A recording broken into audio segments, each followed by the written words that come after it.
और इस सागर के तट के पंचम दिवस की कथा प्रारंभ में आपने सुनी। हम लोग सदग्रस्त हैं, एक सोमनाथ धाम में बैठकर एक शिक्षा लेकर जाएं। जितने भी लोग गृहस्थी हैं उनका दायित्व है सेवा ही परमो धर्म, अतिथि देवो भव। हमारे पुराणों में अतिथि सेवा को बहुत महत्वपूर्ण माना गया है। अगर हमारे द्वार पर कोई शत्रु भी आ जाए तो उसके भी आतिथ्य में कोई कमी न रहे। कम से कम भोजन और जल अवश्य दे देना चाहिए। वहां भी परेशानी हो, जल और पानी और उससे भी परेशानी अतिथि को हो, जैसे सर्दी के दिनों में आ गया तो कम से कम तन ढकने के लिए वस्त्र दे देना चाहिए सामर्थ्य अनुसार। जरूरी 50,000 की जैकेट दो या 10,000 का कम्बल दो। अगर 100 रुपए की भी जैकेट है तो दे दो, उसे तन ढकने के लिए।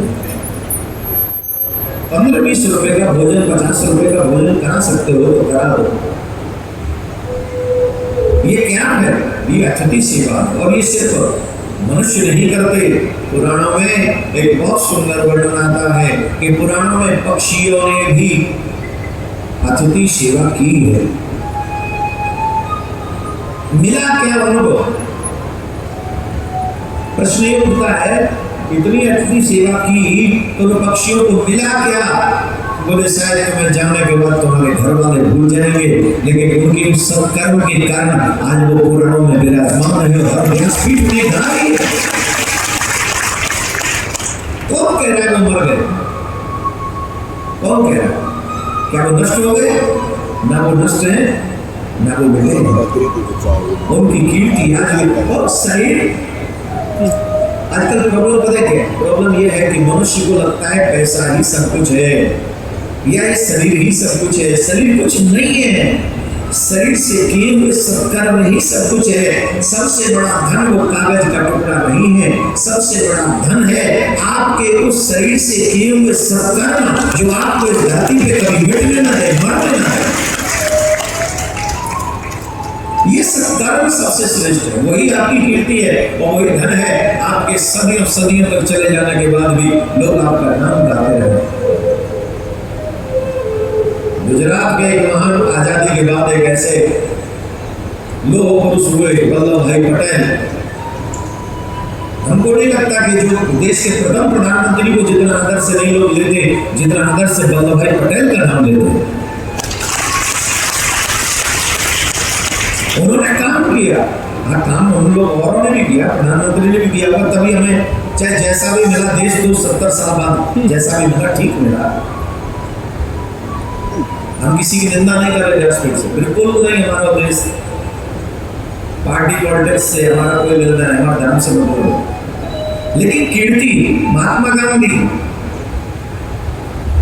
नोबल केयर की परफेक्ट है। जरूर लाइक कि जब पाकिस्तान डिवाइड किया गया तो कुछ लोग आपने यहाँ क्यों रखे, मेरे भी कुछ कंफ्यूजन है उनके प्रति, लेकिन उन्होंने जिस तरीके से देश का निर्माण किया, देश में राम भक्ति का प्रचार किया, वो यही पोरबंदर में ही उनकी जन्मभूमि है। तो उनकी वो कीर्ति क्या मिटेगी? कितना पैसा था गांधी जी के पास में? आज सब लोग पैसे पैसे के पीछे भाग रहे हैं। मिला क्या है? पैसा तुम्हारे अकाउंट में भरा पड़ा है, लेकिन तुम्हारा बेटा तुम्हें 2 पैसे का नहीं पूछता। दुनिया तुम्हें देख के डरती है, लेकिन तुम्हारा बेटा, तुम्हारी बहू, तुम्हारे बच्चे तुम्हें एक चमन की भर का नहीं गिनते। क्या करोगे इस पैसे को? खाओगे क्या? दाल में नोटों का छोंक नहीं लगता, दाल में नोटों का छोंक नहीं लगता। दिल में तसल्ली तब आती है जब साधारण दाल में लगे छोंक कोई और खा ले। तेरे घर का अतिथि खा ले, वो है तेरा कर्म। इस कर्म की वैल्यू को समझो। आज की कथा प्रसंग को हम वहीं से प्रारंभ करेंगे। एक बार एक बहेलिया शिकारी जंगल में शिकार खेलने के लिए गया। अब ब्रज ब्रज लीला की क्या सुना है? ब्रज लीला तो आपने सुन ली ना, मतलब 20-25 मिनट में पूरी कथा सुना के चले गए। अब मैं तब से ये सोच रहा हूँ कि कहाँ कहाँ बचा है जो मुझे बोलना है, उसी को सेट करने के लिए शिकारी वाली कथा सुना रहा हूँ कि हाँ यहाँ है, ये सुनाना बचा दिया। मुझे भजन बहुत अच्छा लगा कि मुझे मोर बनाओ गैबर वन में नाचने कोकने का, क्या कौन सा भजन गाया, उसका शब्द सुन रहा था। इस हर वल्लभ संप्रदाय के प्रेमी चाहते हैं जदीपुरा वास बन जाए, गोवर्धन वास बन जाए। श्री गिरिराज वास में पाऊं, गज गज वैकुंठ जाऊं। वैकुंठ नहीं जाना ब्रजवास क्या गजब का भजन है। और अगर हमें पशु भी बनाना है, कुछ भी बनाना है, जो बनाना हो ब्रज का बनाना। और सुनो अंत की कड़ी जो बोली उन्होंने, मुझे इतना अच्छा लगा कि हमें ब्रज का बैल बना दो। क्या बना दो? बैल, ब्रज का बैल, और गाड़ी में जोत दो। ब्रज का बैल बना दो, गाड़ी में जोत दो। आपके लोग और आपके लिए जो सामान आया करेगा, आपके लोगों के लिए भी सामान चाहिए, रहने सहने खाने पीने के लिए, आपके लिए भी सुंदर व्यवस्थाएं चाहिए, आपके लिए भी चप्पलों के लिए तो सब सामान आएगा ही ना। वो उसी गाड़ी में आया करे और वो सेवा में किया करे। और मेरे लिए आप कुछ न करें, आपके लोग कुछ न करें, तो बोले गोवर्धन की झाड़ी में जो जगह है ना, वहीं जाके मैं अपना पेट भर लिया करूंगा, वहीं से घास फूस खा लिया। ब्रज तज ये भाव सुनने के बाद, ये रसिकों का भाव है, ये रसिकों को तो समझ में आएगा। जो नोटों की गड्डी के पीछे भाग रहे हैं उनके लिए ब्रज ऐसा कुछ खास बात नहीं है। उनके लिए तो जस्ट जाओ और आ जाओ। और कुछ लोग ऐसे प्रशासनिक लोग, उनके लिए पैसे कमाने का मार्ग हो सकता है ब्रज, और कुछ नहीं। लेकिन ब्रज तो वो ब्रज है जहाँ ठाकुर जी स्वयं लीला करते हैं। लेकिन उस ब्रज में प्रवेश करने से पूर्व आपको कुछ सुंदर, इस शिकारी का हर दृष्टि को कैसा अतिथि से भी होना चाहिए। तो शिकार खेलने के लिए गया, शिकार पकड़ने के लिए गया, उसे पूरे दिन कुछ नहीं मिला। वो है धूर्ताप से अत्यंत पीड़ित हो गया। उसके जाल में बस एक कबूतर फंसा था। कौन फंसा था? एक कबूतरी फंसी थी मात्र। और उस कबूतरी को लेके वो बैठा हुआ था एक पेड़ के नीचे।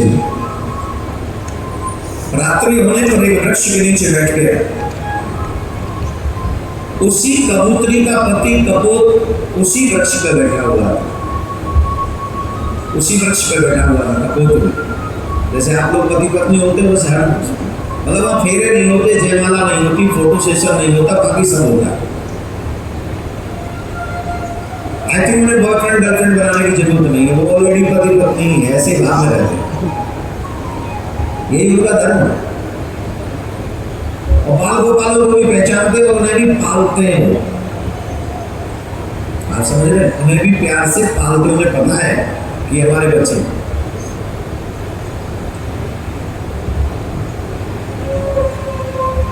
लेकिन देखा जिसने मेरी पत्नी को बांध रखा है जाल में, सर्दी पड़ रही है, ठंड पड़ रही है, बारिश और धीरे धीरे पड़ रही है, जिसके कारण शिकारी को ठंड लग रही है।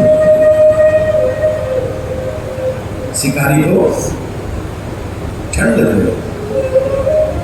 तो जाल में फंसी हुई कबूतरी ने अपने कपोत माने अपने पति से कहा, हे नाथ, हमारे द्वार पर एक अतिथि आया है। हमारे द्वार पर एक अतिथि आया है और गृहस्थ होने के नाते हमें अतिथि की सेवा करनी चाहिए।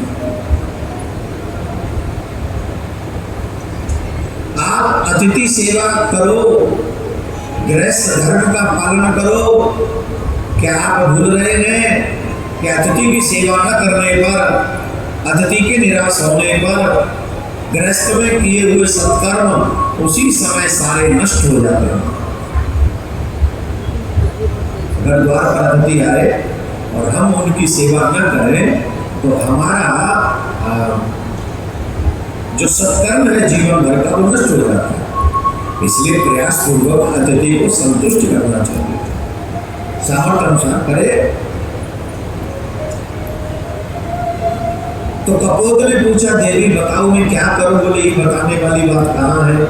ठंड पड़ रही है, अतिथि को ठंड लग रही है, आप व्यवस्था करो अग्नि की कहीं से। बोले मुझे तो तुम्हें देख देख के ही दुख हो रहा है कि इसने तुम्हें बंदी बना रखा है, अब तुम्हारा जीवन जाना नहीं। बोले मेरे जीवन की चिंता मत करो, अपने धर्म की चिंता करो।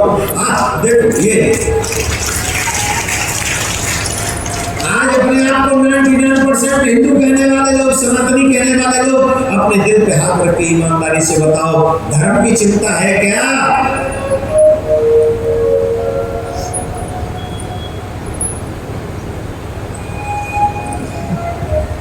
धर्मो एक वही गच्छति, एक धर्म ही तुम्हारा सच्चा मित्र है जो तुम्हारे साथ जाएगा। ये पक्षी भी जानते हैं। और हमने धर्म को सिर्फ और सिर्फ अपने मतलब के लिए यूज कर रहे हैं। मंदिर इसलिए मत जाओ कि लोग तुम्हें धार्मिक समझे, मंदिर इसलिए जाओ कि मेरे ठाकुर जी समझे कि ये मेरे पुत्र को, मेरी पुत्री को याद हो कि मैंने ही संसार में से भेजा। अरे लोगों का क्या है, आज तुम्हें धार्मिक समझेंगे, कल छोटी सी गलती हो जाए तुम्हें राक्षस घोषित कर देंगे। ये जाने पहचाने बिना कि गलतियां तो सबसे होती हैं। ये 100 नहीं 1000 अच्छाइयों को भूल जाएंगे, मात्र एक गलती को इंटरनेट पर प्रमोट कर देंगे। और पूर्वाग्रह से ग्रसित अगर कुछ लोग हुए तो गलती न होने पर भी गलती बना के घोषित कर देंगे। तो लोगों की बातों में अगर आप जाओगे तो वो पूर्वाग्रह से ग्रसित हैं। They don't like you, they don't like you, तो तुम्हारी हर अच्छाई में वो बुराई निकालेंगे। हाँ जी ना जी, जोर से बोलो। परसों बोलूंगा, अगर बोलो याद रखो आज दिन। अभी तो महादेव को भी मेहमान है,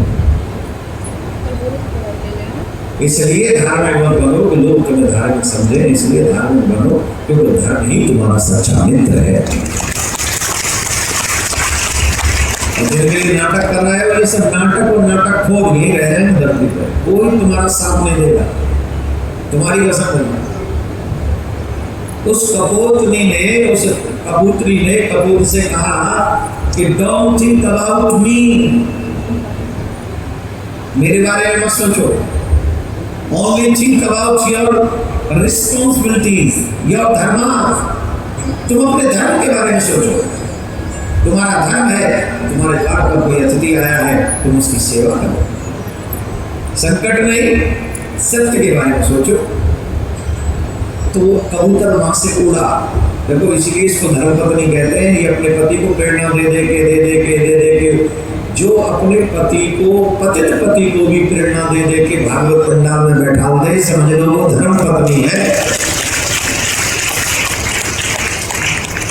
और जो पत्नी प्रेरणा दे दे के चलो जी आज डिस्को चलते, चलो जी आज थिएटर चलते, चलो जी आज घूमने चलते, चलो जी आज बीच पर ठंडा ठंडा करेंगे, जो ऐसी ऐसी चीजों को करती है उन्हें कम से कम धर्म पत्नी तो नहीं कहा जा सकता। जहां धर्म इन्वॉल्व हो, धर्म में ही प्रेरित करती हो अपने पति को, वही धर्मपरायणा पत्नी धर्म पत्नी कहलाती है। आजकल तो हमने सुना है पति पत्नी दोनों बैठ के सियावर रामचंद्र की जय। हाँ, अच्छा मैंने गलत सुना है कि सही सुना? ये सही है गलत है? दोनों पति पत्नी बैठ के पी रहे हैं। मैं ये नहीं बोलूंगा क्या पी रहे हैं, हो सकता है वो गन्ने का जूस पी रहे हो, और वो तो मुझे भी पता कि कैसा गन्ने का जूस पी रहे हैं वो। उनमें से तो कई इतना जूस पी लेते हैं कि साहब को ड्राइविंग करने लायक भी नहीं बचते।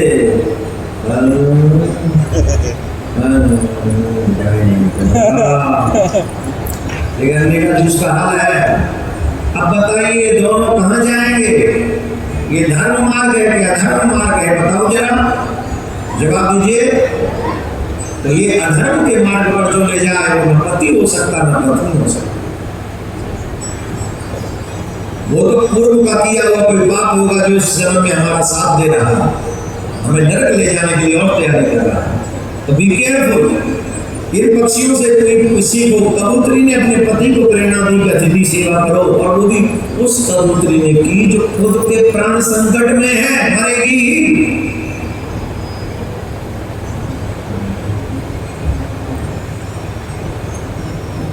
मरेगी।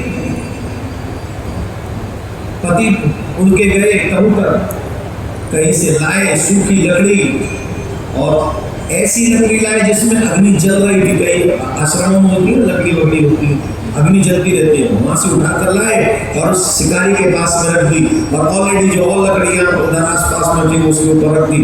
तो धीरे धीरे धीरे धीरे अग्नि प्रज्वलित हुई, और अग्नि प्रज्वलित होने से उस शिकारी को ठंड से राहत होने लगी, ठंड से राहत होने लगी। संकट में फंसी अपनी पत्नी से कहा कबूतर ने, देवी अब तो अतिथि सेवा हो गई, अब तो गृहस्थ धर्म बच गया। बोले अभी भी नहीं बचा, सुबह से दोपहर से शाम तक ये भूखा डोल रहा है, कम से कम अतिथि हमारे घर पे भूखा तो नहीं सोना चाहिए, कुछ ऐसा प्रयास करो जिससे अतिथि की भूख मिट जाए। कबूतर ने कहा अब क्या लाऊं? बोले अब क्या लाऊं?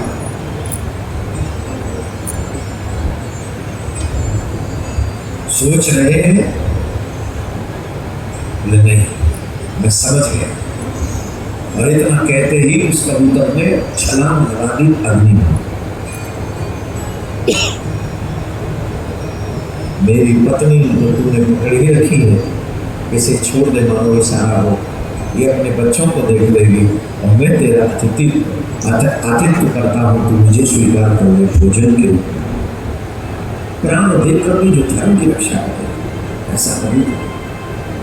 ये दृश्य देखते ही कबूतर को देखा कि अग्नि लाया, कबूतर को देखा कि ये अग्नि में कूद गया।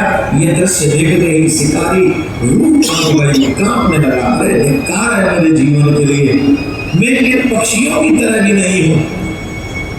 इन पक्षियों ने मेरे प्राण बचाने के लिए अपने प्राणों की आहुति दे दी, और मैं अपना पेट भरने के लिए न जाने कितने पक्षियों को मारता हूं, कितने जीवों को मारता हूं। धिक्कार है। ऐसा सोचते ही उस शिकारी ने कबूतरी को छोड़ दिया और प्रण कर लिया कि आज के बाद मैं कभी भी जीव हत्या नहीं करूंगा। लेकिन जैसे ही कबूतरी को छोड़ा, वो कितनी धर्म परायणा रही होगी। हे नाथ, आपने अपने प्राणों का त्याग करके अतिथि सेवा की है। मैं सौभाग्यवती हूं कि मुझे ऐसा पति मिला धर्मपरायण। तो मैं भी आपका अनुकरण करती करती इसी अतिथि सेवा को करूंगी, गृहस्थ आश्रम का पालन करूंगी। हे नाथ, द्वारकानाथ, हे सोमनाथ, तुम मेरे बच्चों का ध्यान रखना, मैं धर्म का ध्यान रखती हूँ। ऐसा कहकर वो भी अपनी में डूब गए।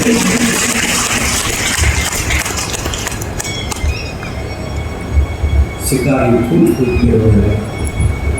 और सच तो यह है, पशु होकर भी पशु सिर्फ लिमिट की हिंसा करते हैं, और मानव होकर भी मानव अनलिमिटेड हिंसा कर रहा है।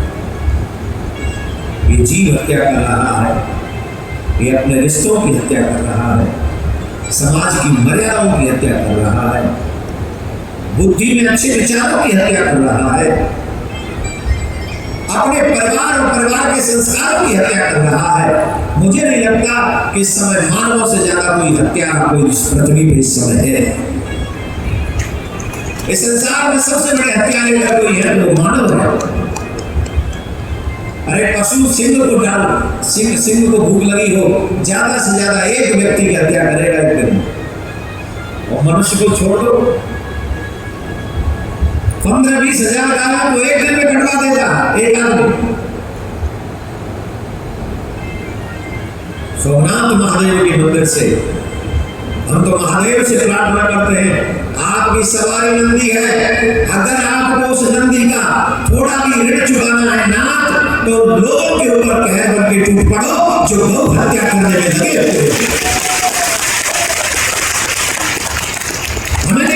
वो हिंदू है कि वो मुस्लिम है, चाहे जो हो, अगर मेरे भी एक सेकंड की उसमें इन्वॉल्वमेंट हो तो इनाम मुझे भी छोड़ना मत, मुझे भी मत छोड़ना। ऐसा कहर बन के टूटो, उन्हें पता चल जाए पूरे सनातनियों की मां है गौ मां। मां,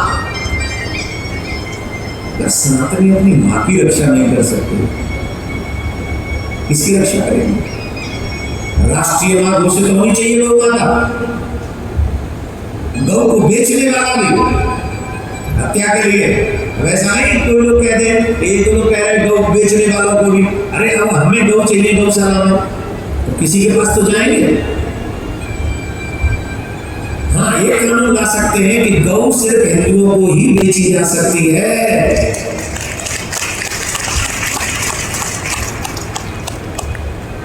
तो जो भी आपको कानून बनाना हो हमें नहीं पता, पर गौ हत्या रुकनी चाहिए, गौ माता को राष्ट्रीय माता घोषित करना चाहिए। और इसमें अनेक संत लगे हुए, अभी नाम नहीं लेंगे, एक से बड़े संत लगे हुए। अब तो समय है, उचित समय है। राधे राधे बोलना, राधे राधे। तो हम तो प्रार्थना करके जा रहे सोमनाथ महादेव से, और हमें इतना तो विश्वास है देर सवेर ये काम सिद्ध होगा, बात बन जाएगी, ठाकुर जी कृपा करेंगे हमको। हाँ सही है। बस हम सब धर्माचार्यों को एक बात करनी चाहिए ईमानदारी से। हम तो निवेदन कर रहे छोटे, हम तो धर्माचार्य भी नहीं है, हम तो बस ये जीव पता नहीं क्या करके छोड़ेगी हमारी। जिन जिन धर्माचार्यों के पास में बड़े बड़े अधिकारी हैं, चाहे वो पॉलिटिशियन हो, चाहे वो जुडिशरी से हो, चाहे वो व्यापारी वर्ग के हो, चाहे वो संगठनों के हो, मैं संगठनों के नाम भी ले सकता हूँ, तो ले नहीं रहा। जिन जिन धर्माचार्यों के पास बड़े बड़े अधिकारी आते हैं, बड़े पदों पर बैठे हुए लोग आते हैं, उन सभी धर्माचार्यों को ईमानदारी से गंगा जल हाथ में लेकर उन सब लोगों से कहना चाहिए कि अब गौ हत्या बंद नहीं होगी तब तक बात नहीं बनेगी, गौ हत्या बंद होनी चाहिए। सुप्रीम कोर्ट लगा सकता है, आदरणीय प्रधानमंत्री जी एक क्षण में कर सकते हैं गौ हत्या को बंद कराए कानून को लाके, या जो जिनके अधिकार में, हम तो उतने कानून के जानकार नहीं है कि कोई कानून मंत्री करेगा क्या करेगा। तो जो भी जहां भी हो, बिना एक सेकंड के धर्माचार्यों को इसमें अग्रणी भूमिका निभानी होगी, सनातनियों को उनका साथ देना होगा। और जब सनातनी साथ दे देंगे तो हम विश्वास से कहते हैं मथुरा में कृष्ण भूमि का निर्माण होगा, सनातन बोर्ड बनेगा, मंदिर सरकारों को छोड़ने पड़ेंगे और गौ हत्या बंद होगी। और इन तीन कार्यों के होने पर सनातन की ध्वजा कभी न झुकने वाली इतनी ऊंचाई पर फहराएगी, इसमें कोई संशय नहीं है। राधे राधे बोलना पड़ेगा। मैं फिर सनातनियों से कह रहा हूं, सिर्फ फोटो काम नहीं आएगा।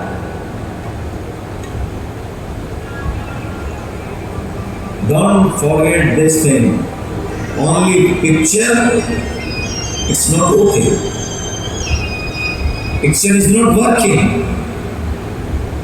Work is working.